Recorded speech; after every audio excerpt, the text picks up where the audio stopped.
Holm, 18-time boxing world champion, only fighter to have won a boxing world title and a UFC title, Hall of Famer, international boxing inductee, number 3 in UFC women's bantamweight, and you're a GOAT in combat sports.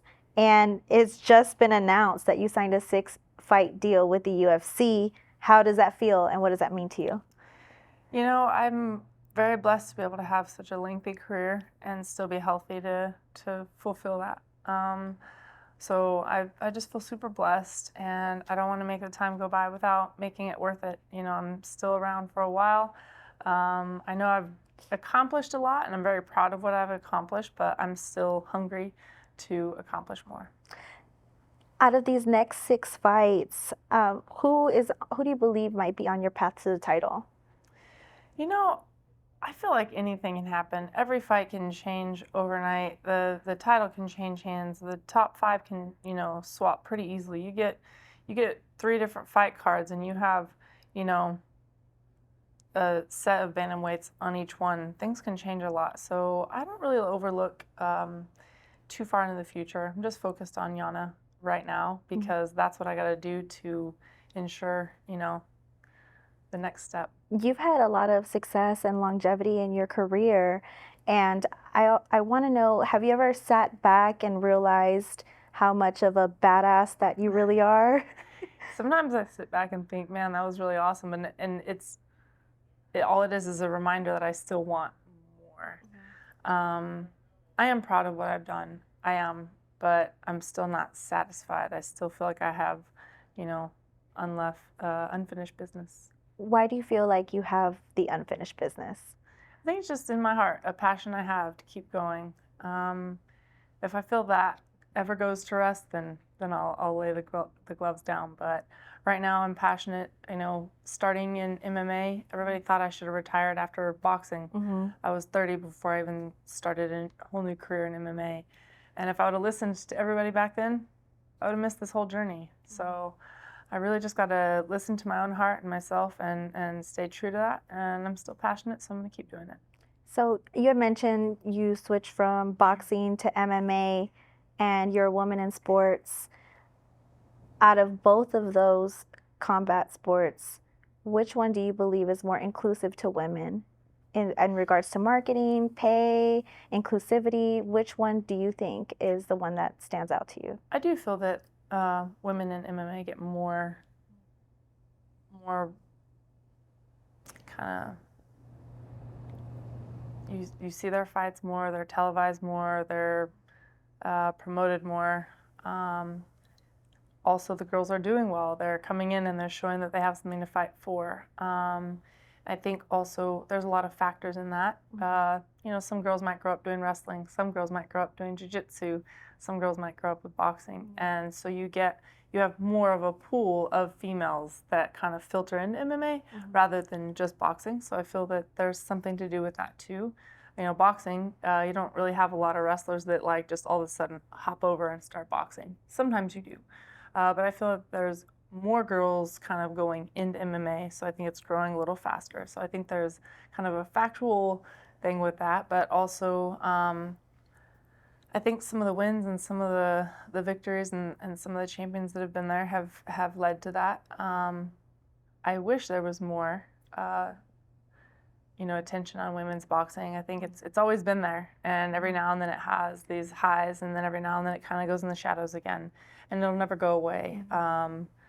But it's kind of a twofold thing. You have to have the promotion willing to put the girls on, and then you have to have the girls who are willing to put on a show so that it's, you know, worth it, and then they televise it again, you know. So I think it's getting bigger in women's boxing. We just had the first headlining card at Madison Square Gardens with headlining women, and it was a sold-out crowd. So I think moments like that are going to create bigger moments as it goes, and so I'm thankful for those girls that are doing that in boxing as well. So they are growing, but I definitely think there's more maybe promotion and attention on MMA as a whole.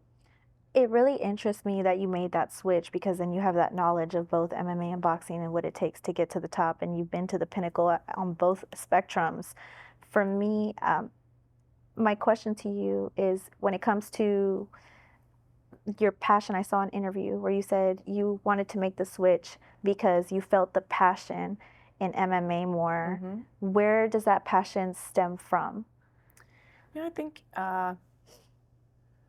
it's hard to know sometimes. I had an old friend one time tell me, she's like, "I wish I had a passion. I'm jealous that you have one. I don't even know what I want to do. Everybody has a passion. Sometimes it's hard to really like tap into it." And I think my definition of a passion is something that people are really, driven to want to pursue. But I mean, that might be in having a family. That might be in, starting a business. That might be in becoming the CEO of the business, or that might be it. It's not always just like a sport, right? I think for me, when I was boxing, in between my fights, every now and then, some of my teammates that had fights coming up, actually, Julie Kedzie was one of the first ones. She was fighting with the UFC at the time, and she had a fight coming up, and they'd be like, she fought the same weight as me, so they'd say, "Hey, she's fighting a tall kickboxer, so can you just kickbox with her for a while?" And I mean, try and take her down if you can, just see what happens. And I would get in there. It's like so fun. It's like, I got to try this. And the more I started kind of just playing around with it, I was like, yeah, I'll try. I'll try and take her down. It's like I would take her down, but then like on the way down, she'd be the one that ended up on top. And I'm like, no, I need to figure this out. And it became something that really intrigued me. And I looked forward to doing MMA sparring more than just boxing. And that's when I thought, if I'm kind of dreading putting the boxing gloves on to just box, but I'm more excited about this, I need to follow that, and that was me following my passion.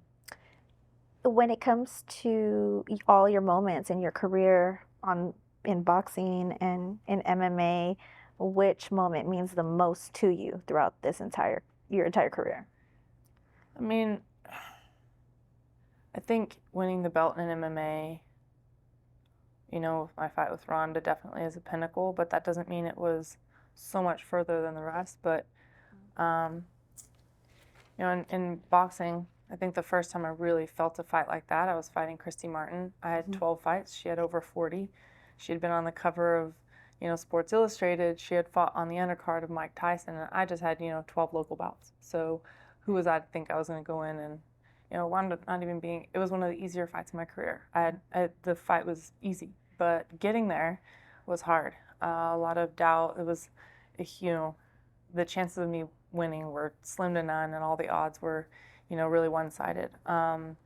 And times like that helped me be prepared for other times. I'd have to say my top three, that's one of them. Mm-hmm. I got knocked out by Anne-Sophie Matisse. She's a French girl, knocked me out cold. She had 21 out of her 24 wins were knockouts at the time, and I was one of them. Mm-hmm. So what are the chances I think I'm going to come back and actually beat her, right? And coming back for that rematch was huge. A lot of people didn't think I should fight her. They were worried about me. She knocked me out cold. I mean, it wasn't pretty. She knocked me out. And coming back to rematch her was huge. I had to kind of actually cut out a lot of people in my life that, out of concern, they didn't want me to take it. But I thought, well, that makes me feel weak. If they don't want me to take the fight, that means they don't believe in me, and I can't be around that because it makes me feel weak. And I had to kind of be selfish and I told my coach, I said, if you think I can do it and I think I can do it, that's all we need. You tell me, you help guide me. I'm the one who has to fight anyway. I don't even care if anybody else believes. I don't want to make it to the end of my career and be mad that I didn't give myself a chance to try. And then winning that rematch, I had no fights in between. I just said, nope, I want that back. And she was a dominant champion, and I was able to go back, and I won the rematch. And that was a huge victory for me, not just in the boxing ring, but just overcoming a lot of adversity. Mm-hmm. And like I said, so that's another time that helped prepare me for going for the belt in MMA. The odds were against me. What are you thinking? You're taking this fight too soon. I only had 2 fights in the UFC before that fight for the championship. And I just thought, I've been here before. And I've been where a lot of people don't think I can do it, but I'm going to do it. And I think that one was just a pinnacle, though, maybe because the other moments were still times for myself that I had to make it through something. But this one was on a bigger scale, you know, it shocked the whole world. And when you do something that affects so many people, it's how can it not be bigger? Mm-hmm. Of course it's the biggest one, you know. It's just one of those things that I would say is like, so there's no drug like this, right? Mm-hmm. So if people do drugs and they get high and then they're constantly chasing the high, I don't do drugs, but they constantly are chasing that, right?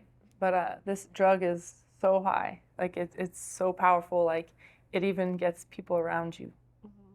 that feeling, right? So like you win and then everybody that supports you, like they feel that too, mm-hmm. and people feel that excitement too, and there's no other feeling than that. You can't explain it. And so yeah, that one affecting literally people that I'd never even met, but in a positive way, and like kind of shocking everyone and giving them, I don't know, maybe even some kind of hope, like, yeah, anything's capable in life. That one definitely is the biggest for that reason, I think. That's not the only time I faced adversity, but I just think it was the biggest. I've noticed throughout your entire career, you've kind of been a representation of what it is to overcome adversity, be an underdog, come out on top, and it's really inspiring. Now you have this upcoming fight, UFC Fight Night against Yana Santos. I've seen a lot of comments on social media, and people have been commenting about your age, mm-hmm. as a woman. Mm-hmm. And does that affect you in any way that they're mentioning that? And there's a huge age difference? No, I always change everything in my head. I'm glad they know I'm still 41 and I'm still whooping up on everybody. I'll show you. You know? Yeah. Yes, yeah. I am. I'm 40. I am older. Do you think you could beat up people at 18 years old, at any age? You could beat Absolutely. I signed the contract. When I was 18, I fought whoever. And I didn't walk in there thinking, I mean, they don't feel bad for beating up on an old lady. So I'm not going to feel bad beating up on, no, I don't. They signed the contract, that's it. What can your fans expect from you this upcoming Saturday? You know, I feel like after my last fight, a lot of people were left kind of not knowing what they're going to see from me. And I'm going to show them that I still have a lot in my tank. So your last fight, you ended up losing in split decision, mm-hmm. and people were also saying that you got robbed. Mm-hmm. Do you agree with the judge's decision? No, I feel I got robbed too, but obviously it wasn't, you know, the best way of trying to explain that last fight is it wasn't my most stellar performance. It's not the knockout. It's not, you know, it wasn't this like complete domination. Mm-hmm. But go look at the punch stats and tell me who you think won the fight. You know, that's kind of how that goes. But obviously I didn't do enough to make it clear. And so that's what I need to do.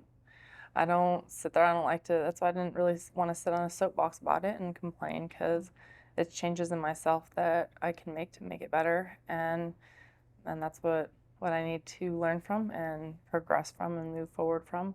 You know, every fight has its own journey, and that was that journey, and it's not anything I'm taking into this fight. I have one more question before we start our rapid fire. Okay. We're doing a rapid fire segment with you. Mm-hmm. Okay.